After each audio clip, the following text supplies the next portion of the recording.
Dan Perkins, Jasper County cover crop guy, and we're in the field that got roller crimped cereal rye and then soybeans planted June 4th. And here's the field over here that had cereal rye harvested for grain, so need to get a burn down in there. And then here's the strip that got rolled and crimped, and this is, I would say, a total failure. And that's part of being an innovative, progressive farmer, is trying things and failing. You know, the old adage, if you don't fail at one or two things every year, then you're not trying hard enough. You're not experimenting.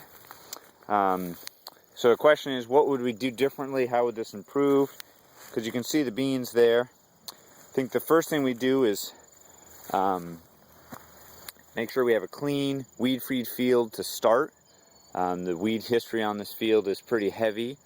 And then when we go into plant, I would plant into standing cereal rye and plant it probably diagonally into standing, and then I would roll it after planting. And I think then our seed slot wouldn't be open to creating, bare soil to have weed pressure. One could also apply spray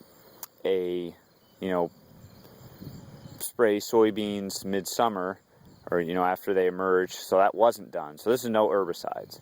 And again, this is unacceptable in terms of trying to harvest, yield, that kind of thing. But the beans are, setting pod. We are getting some pod fill, but again, we got to tweak the system and make it actually work. In sharp contrast, here's where soybeans were planted, and then just a path was mowed, and there's no soybeans, and there was no herbicide, no cereal rye applied. So certainly if you had this and then went to this, it'd be an improvement, but still unacceptable from a food production standpoint. So we'll try again next year, tweak it.